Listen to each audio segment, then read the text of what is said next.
안녕하세요. 김병주입니다. 좋은 리더가 되기 위해서는 지혜와 신뢰가 있어야 한다고 말씀드렸죠. 오늘 이 시간에는 나머지 세 가지의 조건인 인, 용, 음에 대해 말씀드리고자 합니다. 함께 하시죠.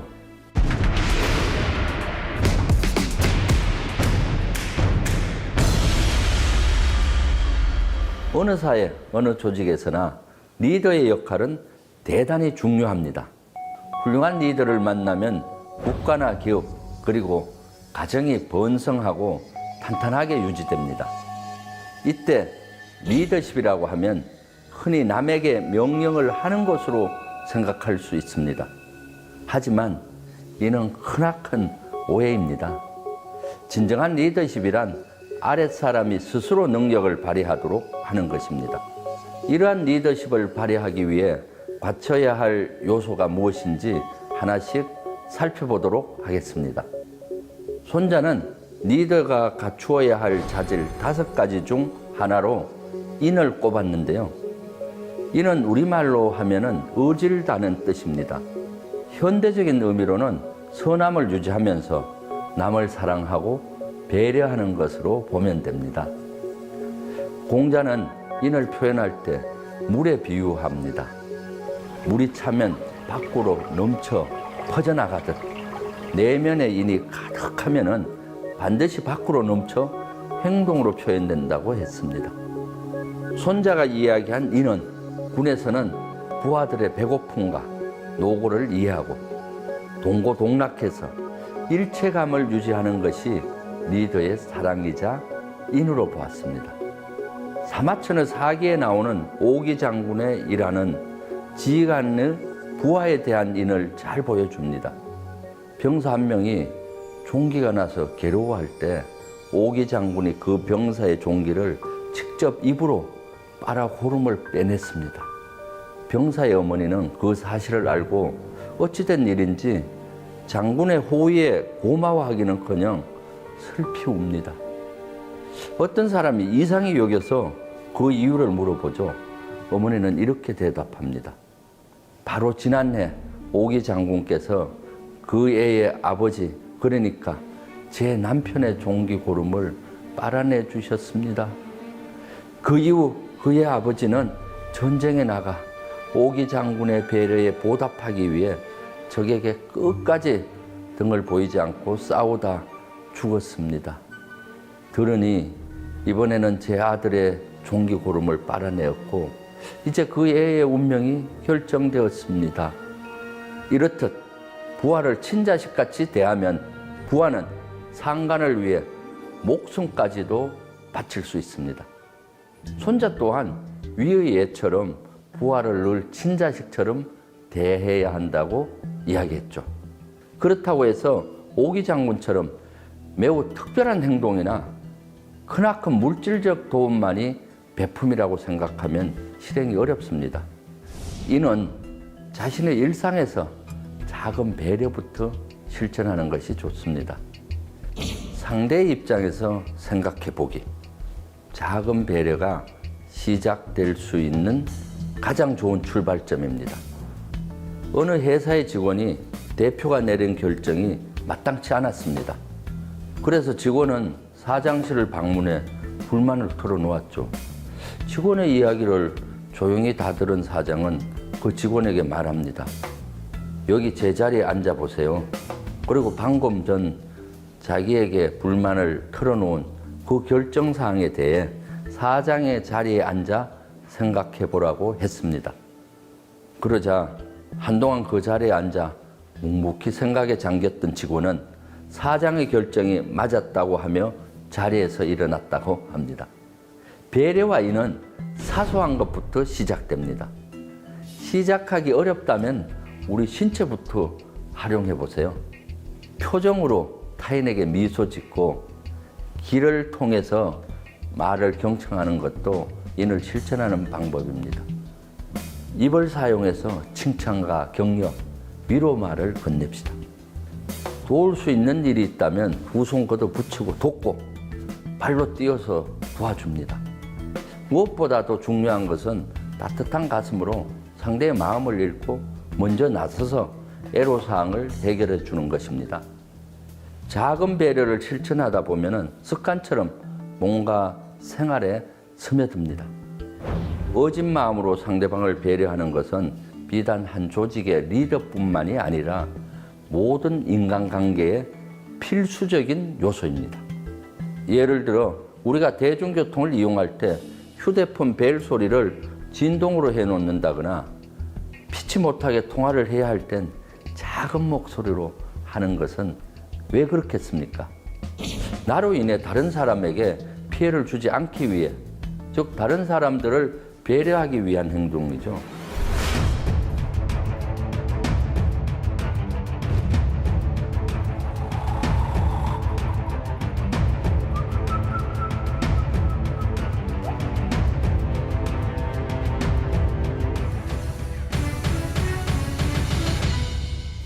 손자가 이야기한 진정한 리더의 덕목 5요소 중 4번째는 용, 즉 용기입니다.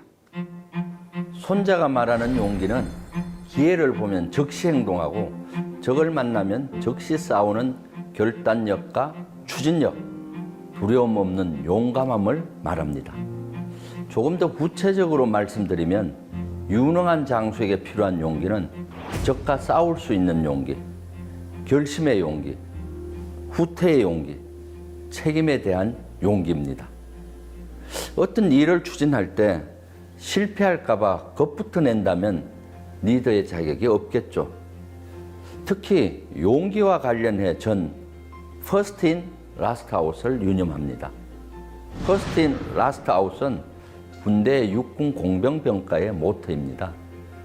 군생활 전 기간 동안 마음에 새기고 실천하려고 노력한 구절입니다. 위험하고 힘든 지역에는 제일 먼저 들어가고 가장 늦게 나온다는 생각으로 구성원을 이끌어야 한다는 것이죠. 위험한 지역에 들어갈 때는 제일 먼저 들어가는 사람이 제일 위험합니다. 그럴 때 리더가 제일 먼저 들어가야 합니다. 위험한 지역에서 나올 때는 마지막 나오는 사람이 가장 위험하죠. 그래서 리더가 가장 마지막에 나옵니다. 용기를 갖기 위해서는 자신의 용기 있는 사람이라는 자기 암시를 수도 없이 해야 합니다. 자기 암시를 통해 신념화되어 있어야 순간적으로 용기가 나올 수 있습니다. 순간적인 용기를 낸 사례를 만나볼까요?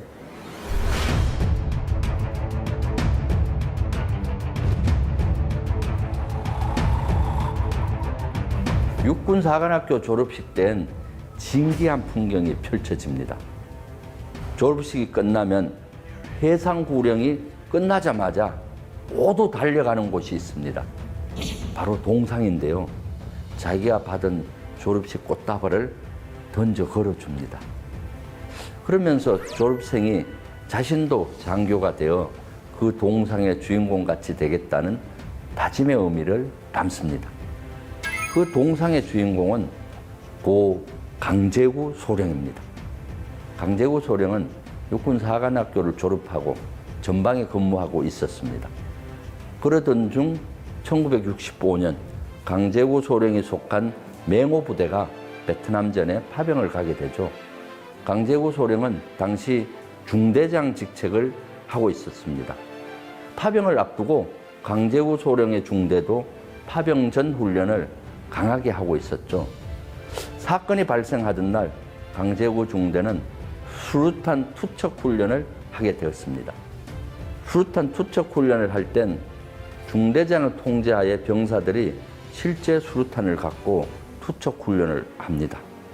그런데 이등병 한 명이 훈련을 하다가 실수로 안전핀을 뽑은 수류탄을 전방으로 던지지 못하고 중대원이 모여있는 곳으로 던지게 되었습니다. 이 수류탄이 터지면 모여있던 중대원이 많이 다치거나 목숨을 잃게 될 터였죠. 정말로 위험한 상황이었습니다. 이때 한순간의 망설임도 없이 강제구 소령은 자신의 몸을 수류탄 위로 던졌습니다. 그러면서 크게 외쳤죠. 모두 엎드려! 목소리가 떨어지자마자 쾅 소리와 함께 수류탄이 터졌습니다. 강제구 소령의 몸은 폭발과 함께 산산이 흩어졌습니다. 중대원 100여 명의 목숨을 구하고 강제구 소령 자신은 장렬히 선화한 것입니다. 그의 고귀한 희생 정신을 기리고 본받기 위해 육군사관학교 생도들은 육사에 세워진 그의 동상을 지날 때면 단체 경례를 하고 졸업식엔 그의 동상 앞에 자신이 받은 꽃다발을 바칩니다. 저는 육군사관학교 생도 시절 강제구 동상을 지날 때면 항상 스스로에게 의문을 던지며 기도했습니다. 이렇게 중대원을 살리기 위해 순간적으로 망설임 없이 목숨을 던질 수 있는 용기. 나도 그런 용기가 가능할까? 그런 상황에서 나도 강제구 소령과 같이 선택할 용기를 달라고 수없이 기도하고 다짐했습니다. 그리고 용기와 관련해 우리가 유념해야 할 사항이 있습니다. 용기가 만용이 되지 않도록 상황을 정확하게 파악해야 한다는 것입니다. 다시 말해 리더는 용기를 내서 공격해야 할 기회와 싸워서는 절대 안 될 사항을 현명하게 판단해야 합니다. 리더의 만용은 아군의 크나큰 위기를 불러올 수 있습니다.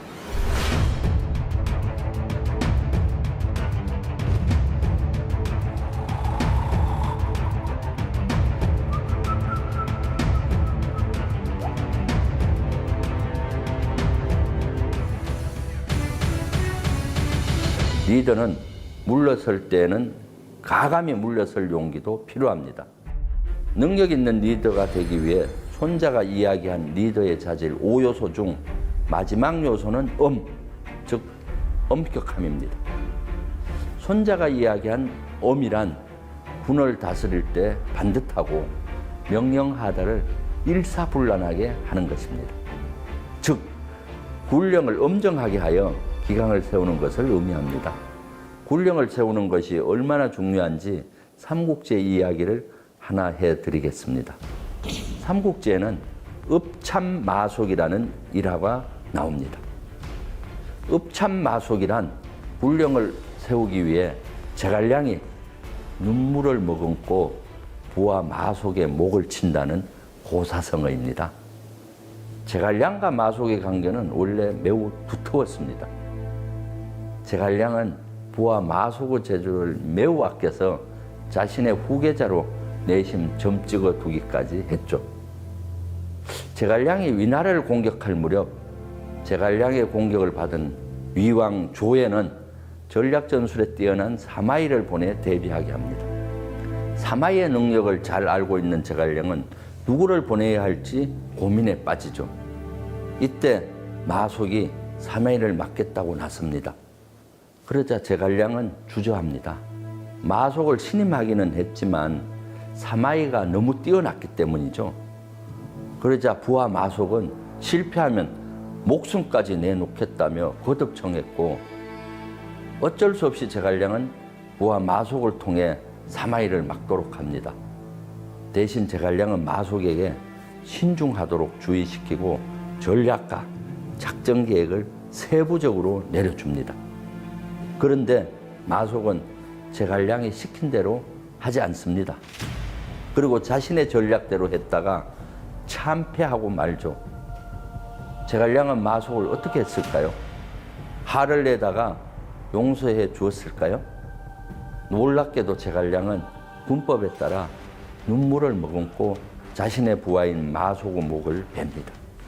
엄정한 군율과 기강을 세우기 위해선 어쩔 수 없었죠. 현대적 의미에서의 엄격은 국가와 조직에서 법과 규정을 엄격히 하는 것을 의미합니다. 역사적으로 강대했던 나라를 보면 법 집행에 엄격했음을 알 수 있습니다. 춘추 전국 시대에 북서 변방국에 지나지 않았던 진나라가 중국을 통일할 수 있었던 근간에는 법과 사상을 기초로 법치국가를 만들었기 때문입니다. 강력한 법치로 중국을 통일할 수 있었던 것이죠. 누구든 정해진 법에 따라 법에 저촉되면 지유고활을 막론하고 법대로 엄격하게 평등하게 처벌했습니다. 물론 상을 내려야 할 땐 공정하게 상을 내렸습니다. 미국이 오늘날 세계 최강국이 될 수 있었던 이유도 엄격한 법치국가를 만들었기 때문입니다. 손자가 이야기한 엄을 기업가 같은 조직에 적용해보면 법과 규정을 잘 준수하는 시스템과 그러한 문화를 만드는 것을 의미합니다. 기업 같은 조직에서도 규정이나 규율을 엄격하게 적용해야 합니다. 모든 구성원들에게 규율을 평등하게 적용해야 조직 시스템이 잘 돌아갈 수가 있습니다. 이러한 엄격함을 상실한다면 그 피해는 구성원들에게 돌아가게 됩니다. 파견이나 지연, 혈연 등에 얽매인다면 그 조직은 신뢰를 잃어버리게 되겠죠. 모든 조직은 철저히 법과 시스템에 의해 움직여야 합니다. 모두에게 기회는 열려 있어야 하며 그 결과는 공정해야 합니다. 개인의 경우엔 엄격함에 있어 균형이 매우 중요합니다.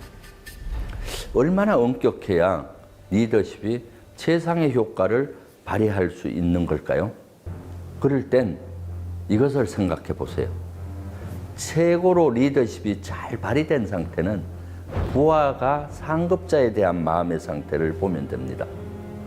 조직이나 기업에서 최상의 리더십 효과가 나는 경우는 부하가 상관을 바라볼 때 두려워하면서도 가까이 가고 싶은 마음이 생기는 상태. 또 가까이 가면서도 두려운 상태라고 합니다. 한없이 가까이 가고 싶어져도 안 되고 너무 무섭기만 해도 효과는 나지 않습니다. 이러한 부하들의 마음의 상태를 유지하기 위해서는 앞서 언급한 인과 엄을 조화롭게 사용해야 합니다. 꼭 지켜야 할 때는 엄격하게, 구성원을 대할 때는 따뜻한 마음을 갖고 대해야 합니다. 지금까지 리더가 갖춰야 할 5가지의 덕목, 지신, 인용, 음을 항목별로 알아봤는데요. 훌륭한 리더가 되기 위해서는 지신, 인용, 음을 모두 조화롭게 갖춰야 합니다. 우리의 역사에서 이러한 지신, 인용, 음을 다 갖춘 훌륭한 리더가 많았는데 그중 우리가 꼭 본받아야 할 분이 있어 소개해드리고 가려 합니다. 바로 세종대왕입니다. 세종대왕은 참으로 지혜로운 리더였습니다. 그 지혜의 밑바닥에는 지식이 있었죠. 임금 스스로 끊임없이 책을 읽고 공부하며 학자들과 토론을 통해서 지식을 확장했습니다. 이렇듯 탄탄한 지식을 바탕으로 지혜를 넓혔고 마침내 한글이라는 매우 독창적이고 과학적인 문자를 발명해냅니다. 그뿐인가요? 한글 위에도 천문기구들을 발명하고 농사에 필요한 실용기구들과 서적들을 발간해 농업국가의 기틀을 다졌습니다. 세종대왕의 이러한 리더십은 인, 즉 백성을 사랑하는 어진 마음에서 비롯되었습니다. 밤을 새워 일하다 잠든 집현전 학사 신숙주에게 자신의 골룡토를 벗어 덮어주었다는 일화는 유명하죠. 세종대왕은 백성이 나라의 근본이라고 말했습니다. 말로만 그런 것이 아닙니다. 아이를 낳은 여종에게 100일간의 출산휴가를 줄 정도로 매우 세심하고 인자한 리더십을 가진 분이셨죠. 세종대왕은 용기가 뛰어난 분이기도 했습니다. 건국 초기부터 압록강과 두만강 연안에서 끊임없이 약탈을 일삼던 여진족을 정벌하는 데 성공했습니다. 무엇보다 한글을 창제하고 독자적인 천문의기들을 발명한 것은 매우 용기 있는 시도였습니다. 당시 조선은 중국의 역법과 문자를 따라야 했으니까요. 중국에 순응해야 한다는 사대부들과 중국 측의 반발에 가감하게 맞서서 뜻을 관철했습니다. 세종대왕의 용기를 보여주는 대목이죠. 세종대왕은 마냥 어질기만 한 임금은 아니었습니다. 엄하기도 했죠. 일을 잘하는 관리에게는 후한상을 주었지만 필요할 땐 엄격한 모습을 보여주는 등 신상필벌에 아주 정확했습니다. 조국간이라는 관리가 지방으로 발령이 나자 병이 들었다고 거짓말을 한 일이 있는데요. 이 사실을 알게 된 세종대왕은 엄격하게 법을 집행해 그를 멀리 유배를 보냈습니다.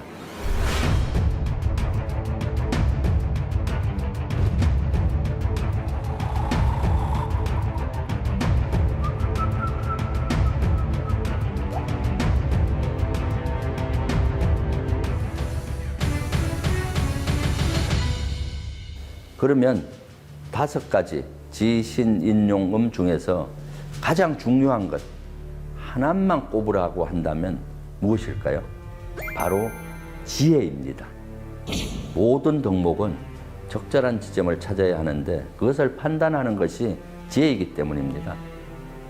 용기는 지나치면 만용이 되고 엄격함도 지나치면 경직되고 불편해지죠. 법을 집행할 때 조금의 간영도 없이 지나치게 가혹한 잣대를 들여대면 결국 분노만 남게 됩니다. 그래서 정상참작이라는 것이 있죠. 모든 자질은 적절성을 유지하는 것이 매우 중요합니다.